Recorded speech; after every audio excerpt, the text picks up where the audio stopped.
I realized also I say anyways a lot. Hi everyone, and welcome to Anyways with Hana. My name's Hana, and this is my podcast. So, welcome, I'm so happy you're here. I feel like so stupid with these headphones on. Audio listeners, I've got headphones on right now because it goes with the microphone. So I'm gonna try and not move the microphone around too much because I'm a very hand gesture kind of person. So I'm gonna try and be mindful of that. But anyways, I literally said I'd be mindful of my hand gestures, and I'm literally doing it right now. Okay, so I have these headphones on right now, and I feel like they look ginormous on my head. But that's okay, because it's for the point. It's so I can listen that the audio is all good. And I can hear everything. So if it look a little weird right now, that's why. So anyways, Eid Mubarak everyone. The day I'm actually recording this, it's the first day of Eid. Eid Mubarak, guys. I just went out for like an Eid. It was supposed to be a brunch, but it ended up just being a lunch. We were there at like 1 o'clock, so definitely not a brunch, just a lunch. And it was like a buffet. We went with a bunch of our family friends, and it was really fun. We had some good food. I had hash browns. I love hash browns. They're just the best. I think I also like them, especially because I only ever have them when I'm in Australia. And you know how there's like a kind of food that you just have, and like because you only have it at like a specific time, that's what makes it special? Because I actually used to be the same way about biryani. Not context, this is just a fact about me. I'm Indian and Pakistani. So my family, mainly my dad's side, they really love biryani, and they cook it for everything. And before, I used to just have it for Eid, but then recently I didn't realize actually how much biryani my dad's side eats. Like, it's not even just for Eid or like a birthday party. Like, they'll literally cook it every weekend. Maybe not every weekend, but I'm sure they wouldn't be opposed to that. But like, you know, they cook it very often, and I like biryani, don't get me wrong, but like having it all the time. Oh, we've got a visitor. Hi, Archie. My cat's in here. Sorry guys, I'll have to edit this out. Come here. Hi. Okay, we have a little visitor on the pod. We have Archie. Archie, do you have anything to say? No. Oh, and he's gone.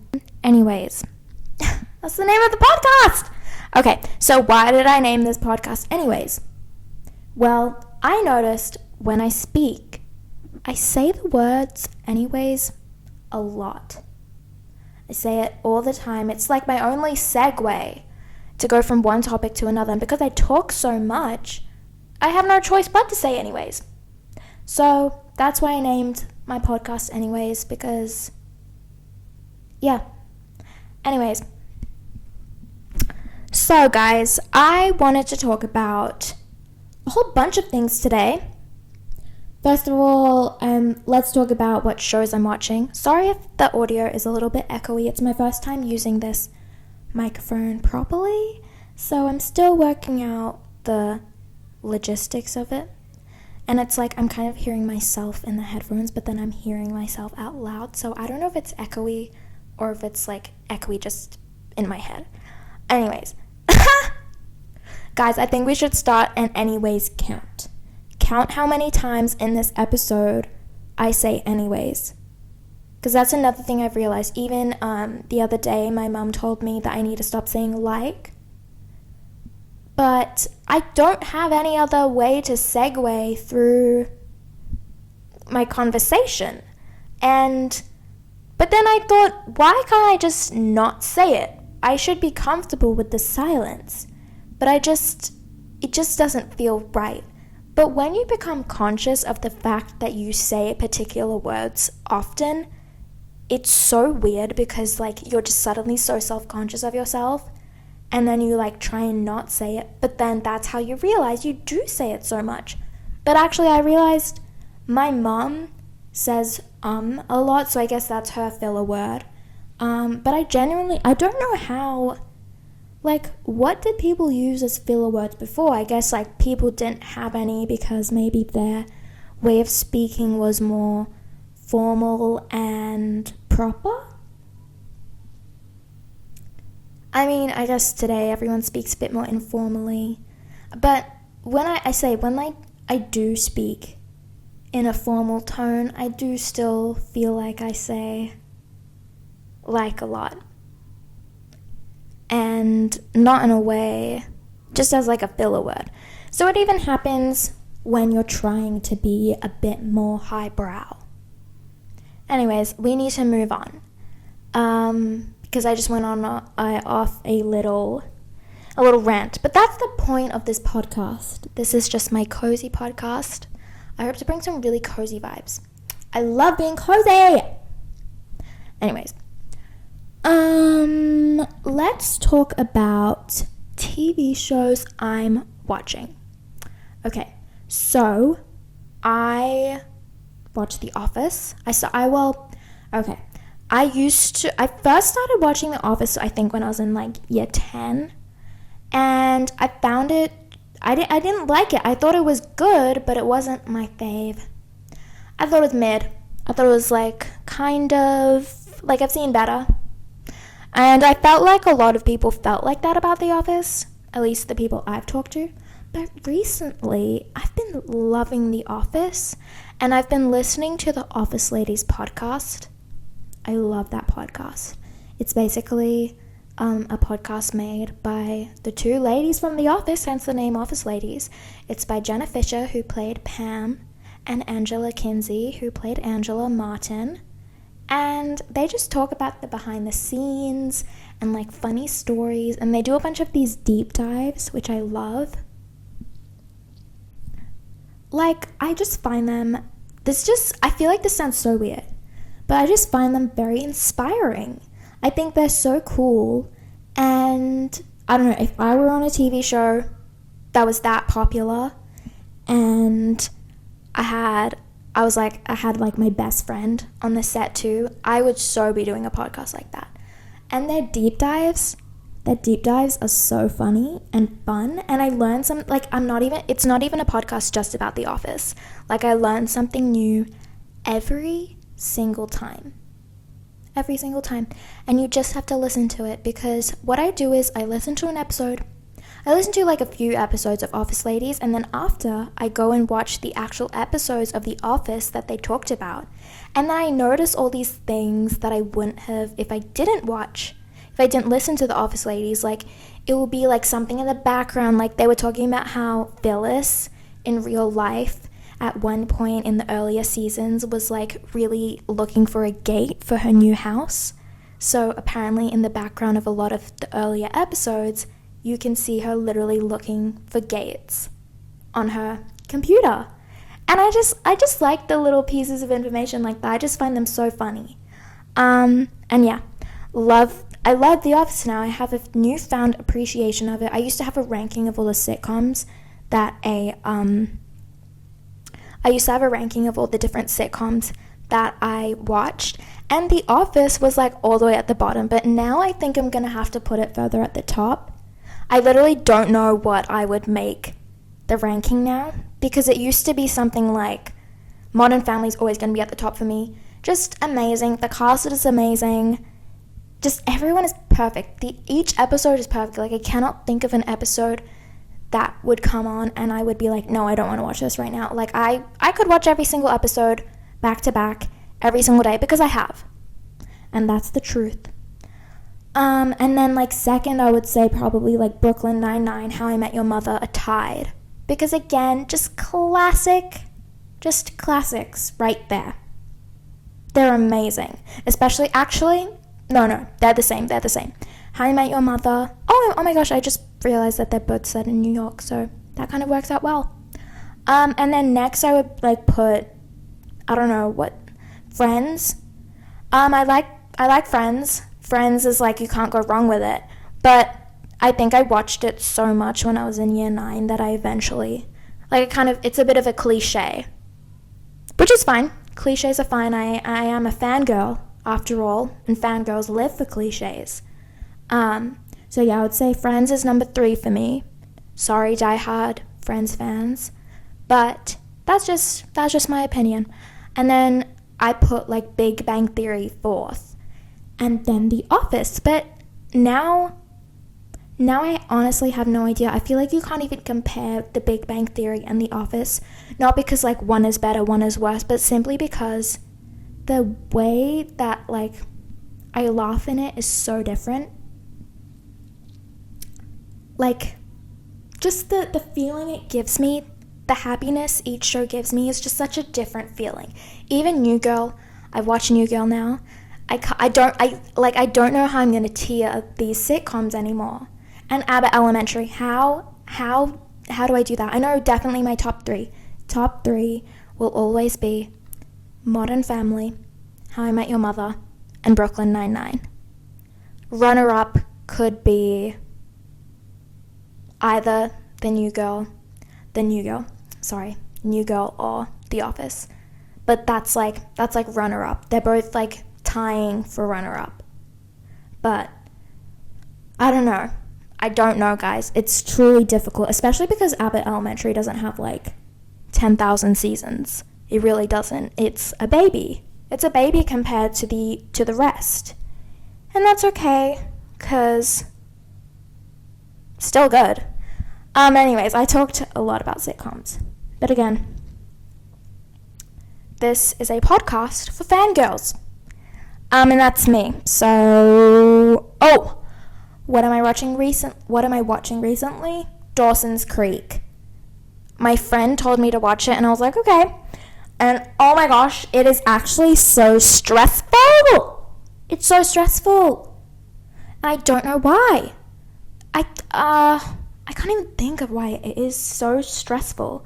It's just like the whole relationship thing with Joey and Dawson, the way they say his name, oh my gosh, with Dawson is just so stressful because like I'm pretty sure that, because I ship Pacey and Joey more, they're just cuter, but Pacey's like with that, I think her name's Andy, I can't remember her name, but like I'm on season 2 now. I just started season 2 yesterday.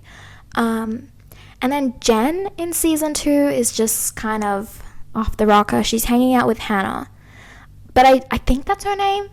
Okay, this is me in editing. I realized I got her name very wrong. Her name's not Hannah, it's Abby, but for the rest of the sequence I call her Hana, and I think Hannah is a different character who's in the later seasons, so to avoid any confusion when I say Hannah, I'm talking about Abby. The like girl that was in detention with them, who is like a popular girl and had the red sweater. I do like her as a character though, that Hannah girl. I'm just gonna call her Hannah because I think that's her name. So yeah, the thing is, it's like I can see. Thing is, you kind of ship Dawson with everyone as well. Like you kind of ship all the characters with everyone. Like I ship Joey with Dawson and Pacey at the same time, and then I ship Dawson with Jen and Joey at the same time, and then I ship Pacey with Joey and this Andy girl at the same time. Like I genuinely cannot choose. Like maybe I'm not that big of a fan of Dawson and Joey just because it just seems so weird, and it just seems very like it's like an ancestral friend group, just like Friends. And I just don't know, because I know that Dawson, oh my gosh, okay, so Dawson dates Jen in the beginning, but then he dates Joey, but then now Joey's gonna date Pacey at some point, so I'm just so confused. And the show goes on for 5 seasons, so I guess it's just following them through high school. But I genuinely don't know. So maybe I'll like continue watching it. I will continue watching it, that's not even a maybe, but I'll continue watching it, and I'm going to let you guys know what I think, because it's kind of crazy. Oh my gosh. And then I started watching Geek Girl. And Geek Girl was just, well, my aunt told me to watch it. And I was like, okay, I was looking forward to it. I saw it had Emily Carey in it. And I like Emily Carey. She was in Get Even, and I thought she was really good in Get Even. But Geek Girl, it felt like the show was written as a draft, and they just decided to film it instead of, like, updating the draft and stuff. Because you know what happens in the first episode? Literally all that happens is they go to this fashion show. Geek Girl Harriet, like, crashes into some hats or something at this fashion show. And then that's it. That's literally all that happens. And then maybe she gets signed to being a model, but that's not even, like, that's all that happens. And the first episode is half an hour. Each episode is half an hour. And that's all that happened in the first episode. Give me more! Give me more, give me... Oh, wait, no, that's tell me more, how much Joe did he spend?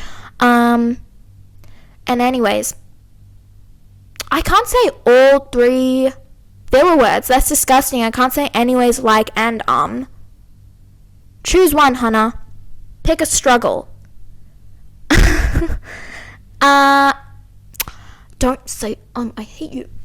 Actually, guys, we gotta say positive affirmations. What was I saying? Yeah, Geek Girl, not really a fan. Also, the main ship, what's his name? Nick. I think that's his name. I'm gonna call him Nick. The model guy and Geek Girl, I don't ship them. They're so boring. He's so boring too. Like, all you do is model. Gosh. And you know, Geek Girl, like, I don't get why everyone at school hates her, because there's nothing that she does that's, like, hate-worthy. She just kind of, like, she's a geek, okay?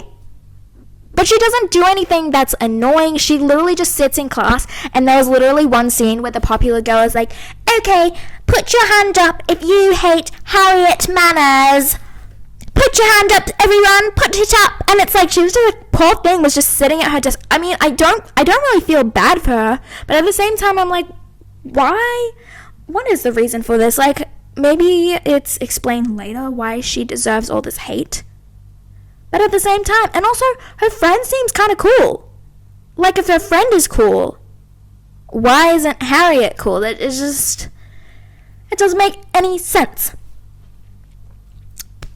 Also, where was I going with this? Also, the other thing I don't get is, why is it so difficult for Harriet to believe, why is it so difficult for, like, the other thing I don't get is why the people, when they see Harriet, they're like, oh my gosh, she's so different. Yuji is going to love her. She's so different. She's like an alien. Because she has red hair? If you dyed her hair, she would look like everyone else. Emily Carey's hair in real life is not red. Like, it just doesn't make any sense. No hate to Emily Carey. She's a beautiful girl. But she just looked very ordinary. I don't think there was nothing alien about her. She literally just had red hair. And I just was like, if you want to make me believe that this girl's some, like, unseen beauty in a world of normality, then show it to me. And then, oh my gosh, there's, like, one scene, I think her name's Poppy, the girl that's, like, fake dating Nick or something.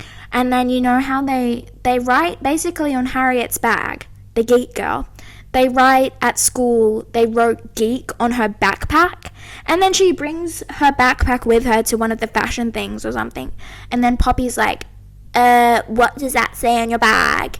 And then Harriet's like, it's like, it's a name. There's a lot of, just say what you need to say, girl. I don't know, maybe I'm being a little bit too harsh. Maybe I'm being a party pooper. But I just wasn't impressed. I felt like for what it deserved, It wasn't that show. I feel like the fans deserved better. Next, we have to talk about Tortured Poets. I know it came out 2 months ago, but I only listened to it 2 weeks ago because I actually made a promise with my friends that I wasn't going to listen to it without them, and we had a little cute listening party the day exams not the day exams ended, but basically because it released during exams, and we wanted to listen to it together.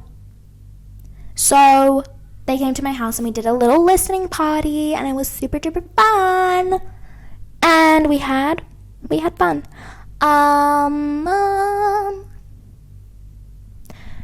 My favorite songs so far from the album, I love the title track, Tortured Poets. You left your typewriter at my apartment, straight from the tortured. Love that. I love Clara Bow. You look like Clara Bow in this light. I love that. I also love Guilty as Sin. That's such a good song. The Alchemy, such a cute song. I also love, what is it called?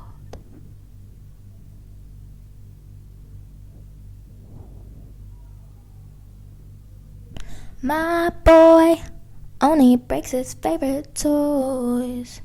I love that. From the anthology tracks, I just consider the anthology to be the full album. She just needs to release it. What's with these different variations, Taylor? Just give it to me straight. Even the 3 a.m. tracks on Midnights, I consider the 3 a.m. tracks to be the full album. Because she literally, for me, when I woke up, it was all just there in front of me. There was no, I guess if you were in America, it would have worked out that way. But for me, I just woke up and that was the full album. Anyways, what was I saying? From the Tortured Poets, from the vault tracks, not the vault tracks, the anthology tracks. It essentially is vault tracks. From the anthology tracks, I loved I Look in People's Windows. I love the line, I look in people's windows like I'm a deranged weirdo. And I also realized it's the shortest, I think, correct me if I'm wrong, I think it is the shortest song on the album. Because that's literally what looking through someone's window is like. If you're looking through someone's window, it's just a quick glance. You're not looking into someone's window for a prolonged amount of time. It's just a quick look because you don't want them to notice that you're looking. It's just you're seeing what they're doing. And I don't know if she did that intentionally, but if she did, I just thought that was an interesting little touch. I also like the self-awareness. I look in people's windows like I'm a deranged weirdo. I say that all the time now, because I realize when I walk to my form class in the morning, there's windows on the door that you look through, and I do be looking in the people's windows like I am a deranged weirdo. She's so me, guys. She's so me. She's so me coded. What else? Let me look at the track list, guys, because I'm kind of forgetting everything. I know the names, obviously, of the songs. It's just slipping my mind. Oh, I love Fresh Out the Slammer. I Can Do It With a Broken Heart. Florida's a good one. Someone told me that Florence and the Machine sounded like Jennifer Coolidge on that song, and to that I just say you do not deserve to listen to Florence. Florence kind of ate Taylor up on that song, not gonna lie. She sounded so good. They have kind of different voices. I'm not gonna say she ate her up, actually, but Florence did sound fabulous on that song. Let's not pit women against each other, actually. They both did equally well. They have different voices. And I'm not a Florence and the Machine fan. I do love a few songs by them. I love Shake It Out.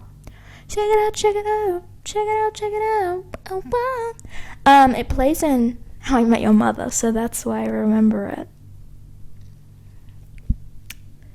I wasn't such a big fan of So Long London, Maybe it's one of the songs that I'll just get used to after a little bit. What other songs are there? Other songs that I've been listening to lately, though, I really love that song by Chappell Roan. Good Luck, Babe. It's just fun. I love it. I also like Espresso, because that's that me espresso. I feel like I know these songs came out like a while ago and they were popular a while ago, but that doesn't make them bad. They were popular for a reason. And I really like them. They're just fun. I just want the track list. I don't want the whole Wikipedia. I'm Gonna Get You Back. I love Am I Gonna Get You Back. That's such a good one. Such a good one. I feel like everyone says So High School. But I personally like The Alchemy more. Personally. What was I saying? Oh yes, I felt like on the Tortured Poets, everyone was questioning, why is it so much about Maddie Healy? Because we all thought that it was going to be about Joe, right? It was all going to be about Joe. But really, a lot of it was speculation. Did seem to be about Maddie Healy, especially in the Tortured Poets department. Let's just look at the lyrics. I honestly think that Tortured Poets department could be about both Joe and Maddie Healy. Because, well, I don't know, definitely the line tattooed golden retriever, that's so Maddie Healy. That's literally Maddie Healy as an animal. It's just a tattooed golden retriever. One thing that I thought was so... Guys, can I explain to you this whole Maddie Healy thing in the way that I interpret this whole album? I'm going to do it anyways. Okay, so basically, 2014, I think it's just after... Correct me if I'm wrong as well, but politely. Let's not be mean. In 2014, I think just after Taylor and Harry happened, Taylor meets Maddie Healy and is swept off her feet with this rat of a man. Sorry, Taylor. Anyways, actually, I think that Maddie Healy hatred in the Swifties fandom needs to stop. Like, it's over now. We can move on. Guys. Anyways, Maddie Healy and Taylor Swift had a thing going.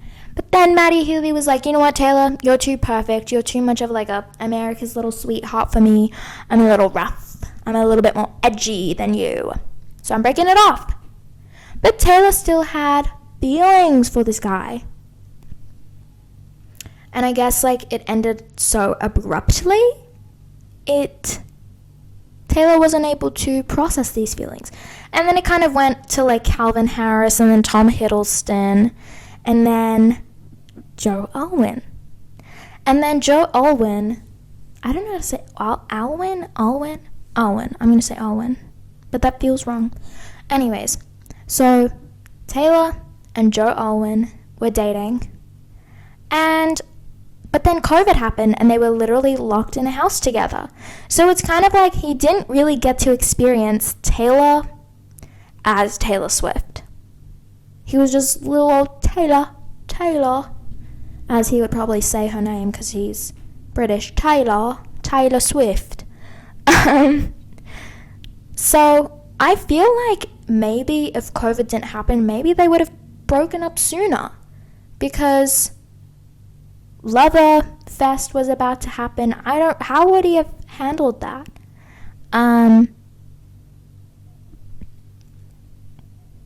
We don't know. I don't even know Joe Alwyn. But yeah. Anyways, now,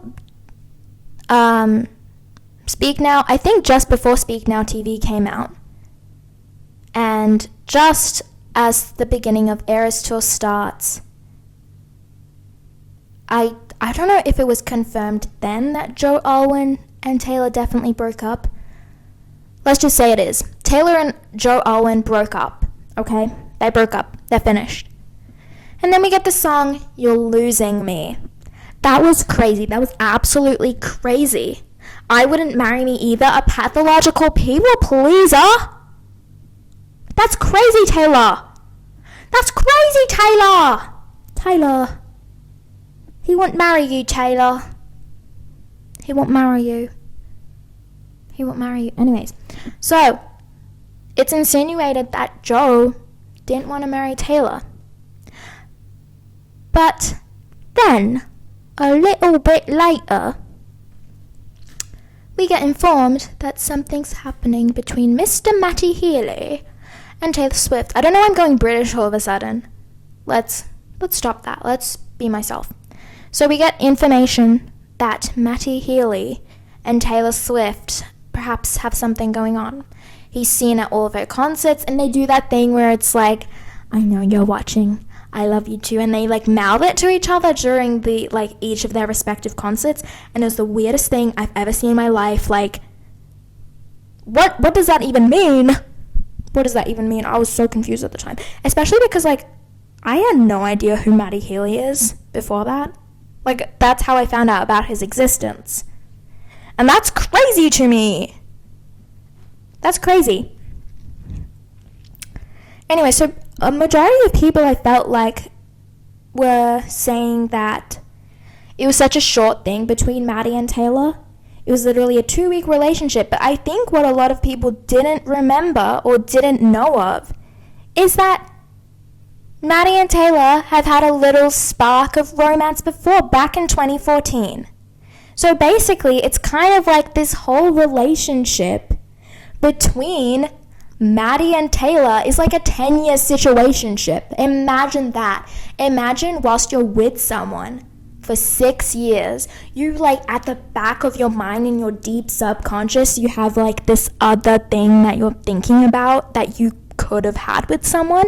And a lot of people are saying that maybe the one is about Matty Healy. A lot of people, not a lot of people, just like few people are thinking, were Evermore and Folklore really like fiction? Because you know how Taylor was like, oh, Midnights is actually about all of my sleepless nights, and we thought it was going to be this really dark, moody album, and it just ended up being like a very average, normal Taylor Swift album. Not average, still a good album. I feel like a lot of Taylor Swift albums, it's only good if you're a fan of Taylor Swift. That's why, and that's okay.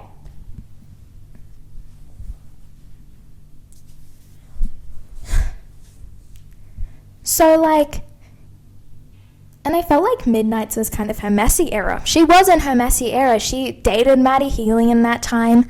Her songs were like talking about everything, but nothing at the same time. It was just so cryptic. And she dropped You're Losing Me as a vault track. That's kind of her messy era. She was being a little fun. She was having fun. She had the Eras tour in that. She has a lot of things that we just don't know. That we don't know, and we will never. I will never understand how Taylor Swift's brain works. Anyways, I need to keep moving. What was I saying? Where was I going with this?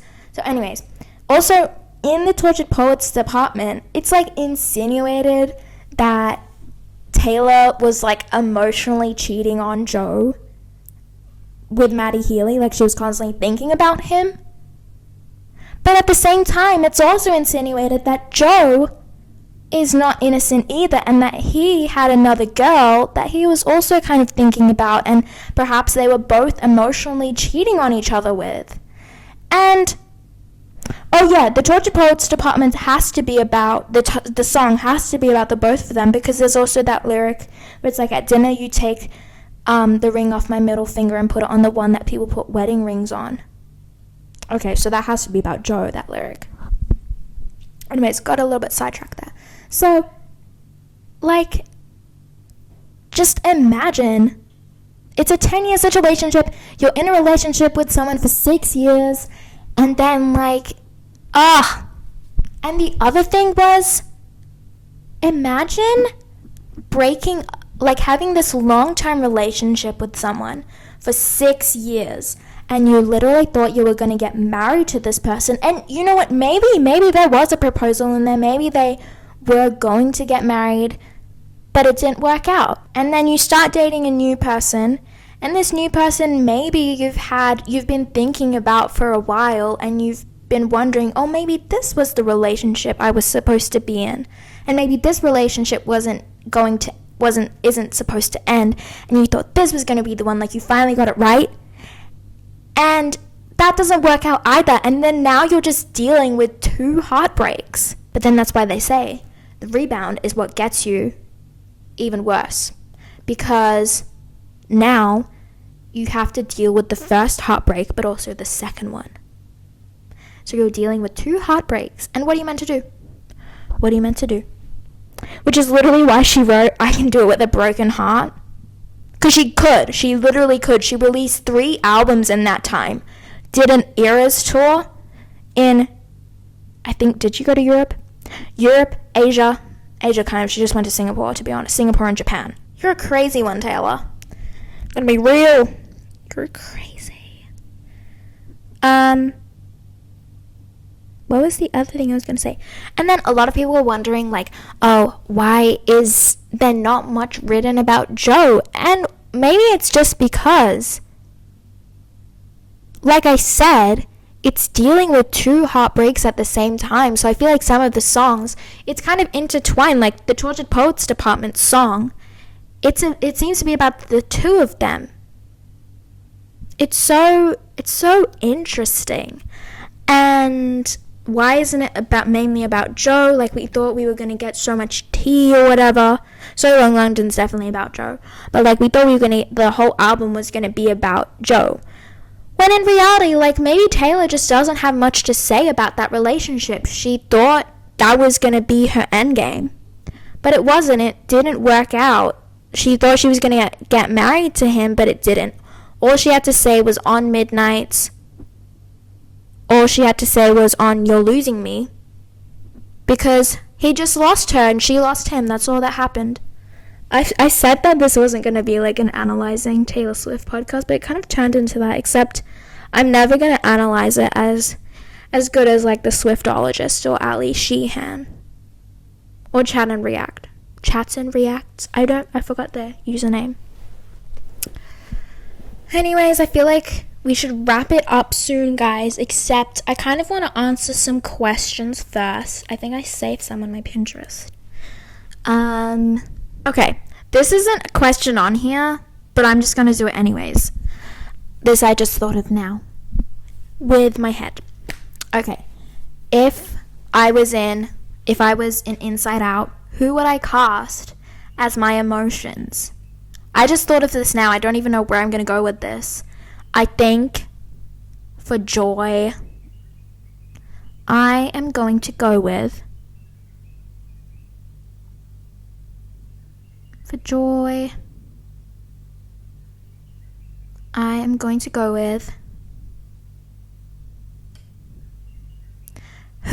what do I do? Let's do characters and actors, because I feel like actors, it's kind of difficult. For anger, I'm going to do Amy Santiago. I think I get angry in the same way that she does. I think I do. For Joy, who did I say for Joy? Oh, I said Phoebe Buffay. For anger, I said Amy Santiago. For disgust, I have... For disgust... Oh, I said Angela Martin. For... Oh my gosh, these are all coincidentally all from sitcoms. Kind of crazy. For... What is the other emotions? For sadness? Who's always sad? Sitcom people aren't very sad, though.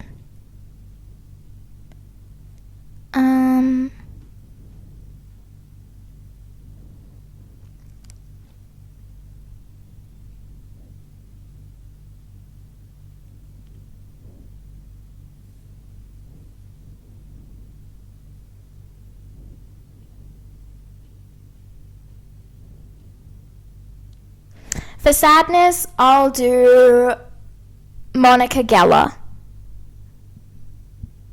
But she's not sad. I don't know. I'm just going to choose her because I feel like... No, I don't know who I would do for sadness, actually. For anxiety, I would do Katie Cooper from Alexa and Katie. What's the last one? Fear. Who would I do for fear? Fear's kind of a hard one because, again, who is, like, so scared in sitcoms? Would it be, like, Charles Boyle? Wait! I know! Wait. Wait, no, that doesn't make any sense. Is one of them annoyed? For annoyed, I would do Schmidt from New Girl. That feels right. For fear, I can't think of one for fear or sadness. So I'm going to leave it at that. I know there isn't one for annoyed, but I had to put Schmidt in there because I think Schmidt from New Girl is my spirit animal. Thank you everyone for listening to today's first podcast episode of Anyways with Hana. I hope you all enjoyed, and don't forget to follow my Instagram, which is just at Anyways with Hana. You can watch the video version on YouTube just at Anyways with Hana, and also leave a rate and review. And if you're on the video version, comment down below my Anyways count, and also comment down below who you would cast as your Inside Out emotions. So I hope you enjoyed today's episode. Next week for the next 2 weeks. I don't know how I'm going to do this, but for the next 2 weeks, it will be pre-recorded episodes. Or maybe I'll post 2 a week. I don't know. We'll get to that when we get to that. But I hope you enjoyed this week's episode. And yeah, see you in the next one. Have a great day, evening, or night. Bye, guys.